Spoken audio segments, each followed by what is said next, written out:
Evening, and thank you for attending tonight's public hearing on Tuesday, January 20th, 2015. At this time, I'd ask if you'd please turn off all cell phones, pagers, electronic devices that may interrupt this evening's proceedings. Will everyone please stand to salute the flag?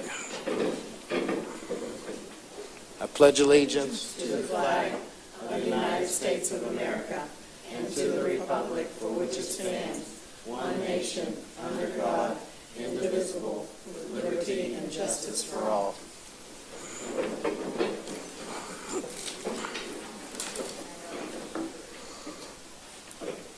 In order that you understand the proceedings tonight at this public hearing, each speaker will be given 3 minutes to speak. As your time begins to wind down, there will be a flashing light on the microphone that approximates that you have 30 seconds left to wind up your testimony.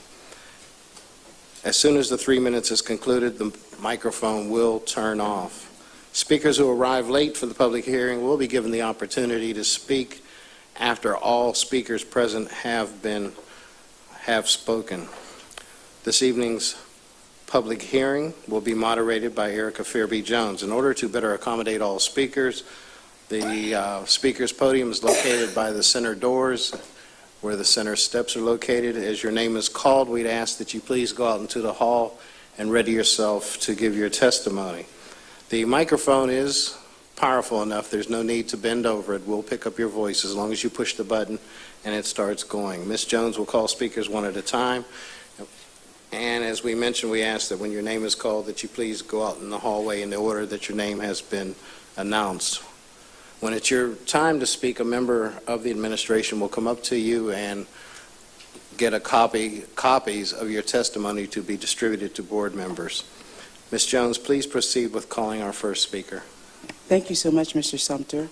Our first three speakers will be Dante Carter, number 2, Rachel Filippini, and number 3, Louis Schoen. Mr. Carter?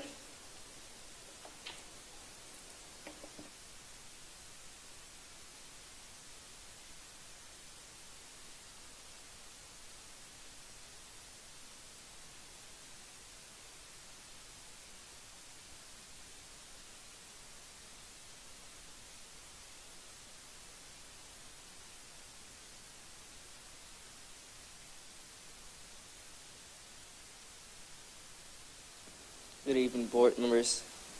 Hi, my name is Dante Carter from University Prep High School. I'm here to talk about the GLOW program in my school and what it means to me.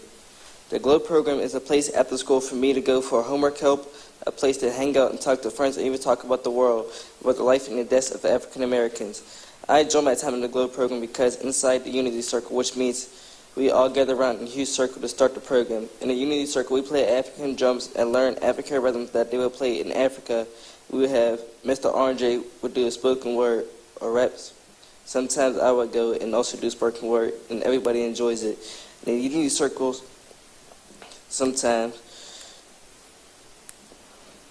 we would have fun and dance and while we would play the African drums. Through the GLOW program, I have entered another program where I would go down to the elementary school and read to the kids that had the most trouble reading.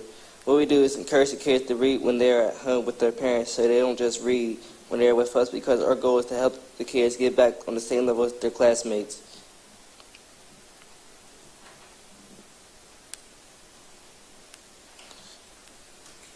The GLOW program has been effective for me because on the first report card I have had all C's and a 2.0. And it's through the GLOW program they have encouraged me to work harder during school and bring my grades up. And I have started to bring my grades up slowly and start working more at home and during after school. This is what the GLOW program means to me. I have met wonderful people in the program and have met a lot of people like Leon Ford and Mr. Jason Rivers, the husband of our very own Miss Carla Rivers. But to wrap up, the GLOW program has so far continues to be the best of my high school year so far. Thank you. Thank you so much. Speaker number 2.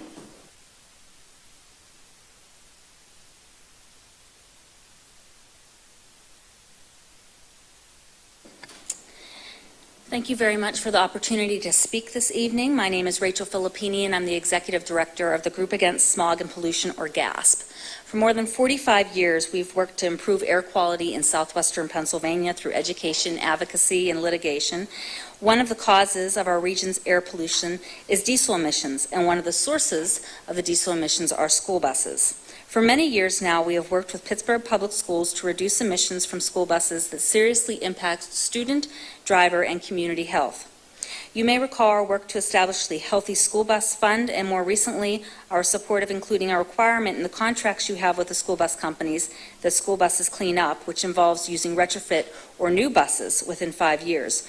We are aware and disappointed that there has been limited success in making that requirement stick. Tonight, however, I'm here to specifically talk about school bus idling. Diesel exhaust from idling contains significant levels of small particles known as fine particulate matter. Fine particles pose a significant health risk. They can pass through the nose and throat and lodge themselves in the lungs or pass into the bloodstream. These particles are linked to asthma attacks, heart attacks, cancer, stroke, diabetes, and reduced brain function. Children are especially vulnerable as their bodies, including their respiratory systems and brains, are still developing, and because they breathe at a faster rate than adults do. To help prevent unnecessary idling by school buses and other large diesel vehicles, in 2009, the Pennsylvania legislature passed anti-idling legislation. In general, the law says that drivers of commercial diesel-powered vehicles, including school buses, can only idle 5 minutes in an hour. If there are passengers aboard, buses can idle for up to 15 minutes during an hour. The law also mandates that schools post signs reminding drivers about the law. Unfortunately, not all school bus drivers are complying with the law. In 2014, GASP and several other environmental, community, and health-based organizations conducted school bus idling observations to try to determine just how big of a problem idling is at Pittsburgh Public Schools. In both the spring and fall, we found roughly 1/3 of all school buses idling beyond the allowable 5 minutes. We also found at that time that the required diesel idling signage was not posted at any of the schools. I'm pleased to report that we have noticed many more signs posted at this time. In fact, in a recent conversation, I understand all the signs are posted. And if you do need any more, we have lots more that we can provide to you for free. But in addition, we'd like to make the following recommendations. 1, ensure all school staff are aware of the idling law and empower your school bus monitors to inform school bus drivers who are idling that they must turn off their engines because idling is both unhealthy and illegal. Notify the school bus companies that you work with that the law is serious and you're not going to tolerate violations. And during your bus contract negotiations, we'd encourage you to require bus companies you work with to train their drivers about the law and even include a clause in the contract prohibiting unnecessary idling. Thank you so much. We do have your testimony. Thank you. Speaker number 3, Louis Schoen.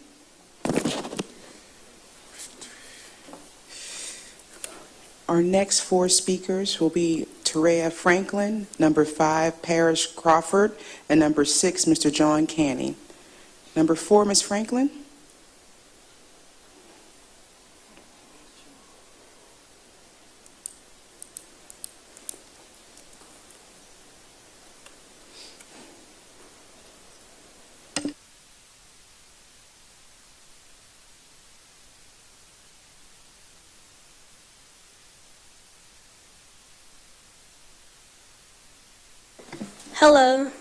Hello everyone. My name is Terea Franklin, and I'm here to talk to you about Pittsburgh Glow Service Learning Program. In our service learning program, we take 1 day out of the week to read to a child in grades kindergarten and first grade that attends Wild Elementary on the Hill. This program is very important to me because it gives the children more help with their reading skills, and it puts a smile on their faces. Every time I go and read to them, they come up to me and my peers to hug us and jump on us because they miss us so much. When I go to the library to pick out a book, I think about whether or not my child will like this book, will it help them with his reading skills, and will it make him laugh. My child loves it when I come to read to him every Wednesday. From the time I'm there to the time I leave, he is smiling and laughing. While we're reading a book, I stop and ask questions to make sure he's following along. I ask him, what words do you know and what words do you not know? If he doesn't know a word, I help him sound it out, and eventually he figures out what the word it says. After we're done with the book, I'll have him write his name, the title of the book, and a sentence he learned about the book. He also draws pictures. Doing this service learning helps the kids but it also helps me as a leader in training, and it helps me to learn that there's nothing wrong with helping anyone, child or adult. The outcome of the help is the reward. So in closing, I would advise everyone to help someone out that you see is in need. If I can help a child read, you can help someone in need. Thank you. Thank you. Speaker number 5, Mr. Crawford, excuse me.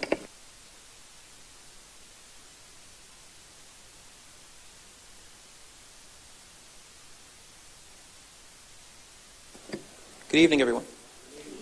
Good evening. First, I'd like to give special honor and respect to the Pittsburgh Public Schools Superintendent, Dr. Linda Lane, the Assistant Superintendent, Ms. Burgess, to all other members of the board, to my principal, Ms. Melissa Fries, and last but not least, to my employer, Executive Director of Neighborhood Learning Alliance, Mr. Steve McIsaac. It's a pleasure to stand before you all. My name is Paris Crawford. I am a sophomore at Taylor Alderdice High School. My mother, Carla Rivers, is a Pittsburgh GLOW site coordinator and a student advocate for the Pittsburgh program Everybody Graduates. My father, Jason Rivers, is the manager at the Office of Equity and the manager of the We Promise program. I currently receive a stipend from Neighborhood Learning Alliance for participating in their Reading Warrior program. Monday through Thursday, Neighborhood Learning Alliance sends high school students throughout schools across the city, to elementary schools across the city, to help the kids in proceeding in the proficiency of their literacy.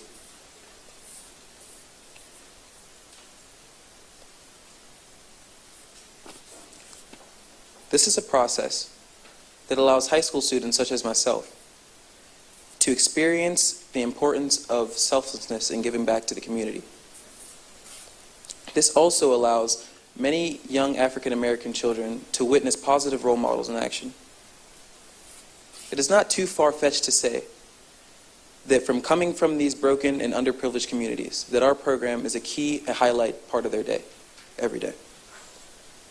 The progress made with the Neighborhood Learning Alliance and the Reading Warrior program with the students every day is a constant reminder that broken can be beautiful.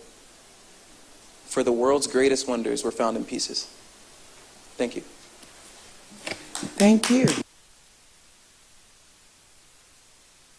Mr. John Canning.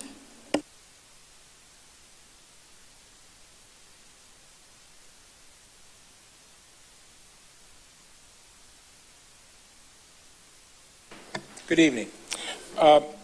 Many years ago, when I was entering the teacher profession, I read a memorable work by Jacques Barzun titled Teaching in America.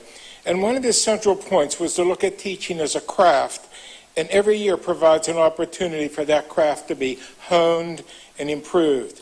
This perception is as important in the opening of the 21st century as it was in times past.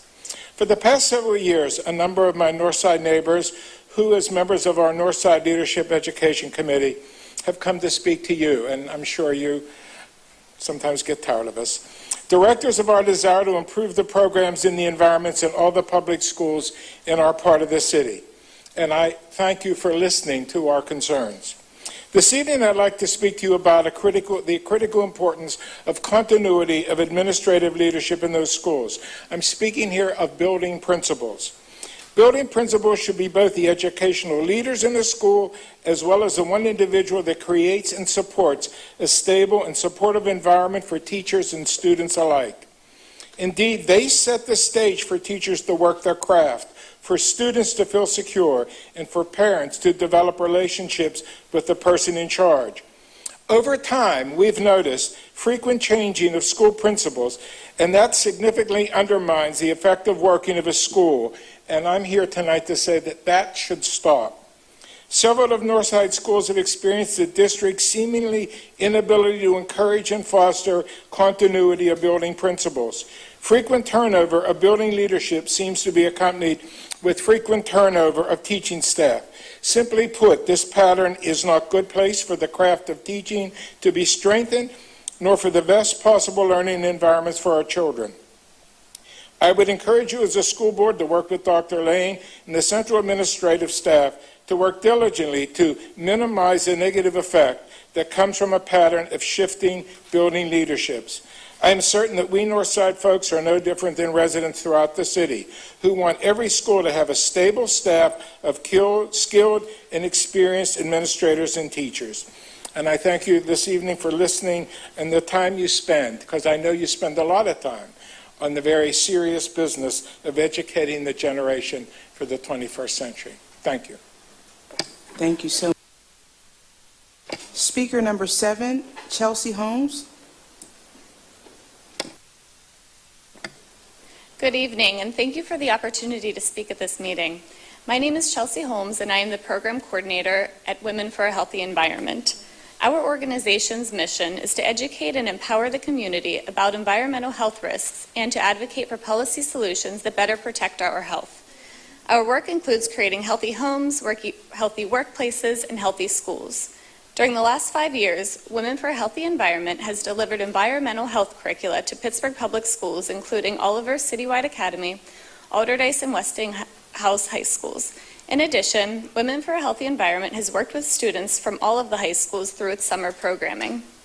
As you may be aware, diesel bus idling is a major contributor to pollution in our region.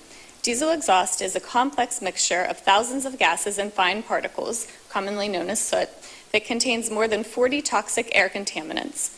These include many known or suspected cancer-causing substances such as benzene, arsenic, and formaldehyde. It also contains other harmful pollutants, including nitrogen oxides, which is a component of urban smog. The microscopic particles, or particulate matter, in diesel exhaust are less than 1/5 of the thickness of a human hair and are small enough to penetrate deep into the lungs, where they contribute to a range of health problems. Air pollution caused by idling enters the school building through open doors and windows and air intake systems, introducing toxic chemicals to learning environments. Children are especially vulnerable to the toxic effects of diesel exhaust. Children's respiratory systems are not fully developed. Due to their smaller body size, children inhale more air per pound of body weight than adults. Further exposure to diesel exhaust exacerbates allergies and asthma and causes respiratory distress. It has been linked to such illnesses such as heart disease, stroke, and certain cancers. We are recommending that the Board of Directors and school district personnel implement the following action items. 1, ensure that new bus contracts include 2 elements: incorporation of diesel bus idling in annual training that school bus companies provide to drivers, and assurance that school bus companies have retrofitted older buses or purchased new ones to ensure protection of children's health. 2, provide anti-bus idling information to all Pittsburgh Public School faculty and staff so everyone in the district is informed and educated on the issue of bus idling. 3, request the support of crossing guards and bus monitors who can provide reminders to school bus drivers who are breaking the anti-idling law during drop-off and pickup times. And 4, review bus loading and unloading zones to ensure that diesel exhaust is not entering the school building through air intakes. Thank you for your time and attention this evening. Together we can all make a positive impact to the health and well-being of everyone in the school community, including our most vulnerable population, our children. Thank you so much for your time. The speaker number 3, Louis Schoen. Mr. Schoen, this concludes the testimony for this evening's public hearing. Thank you very much, Mrs. Jones. Thank you very much for the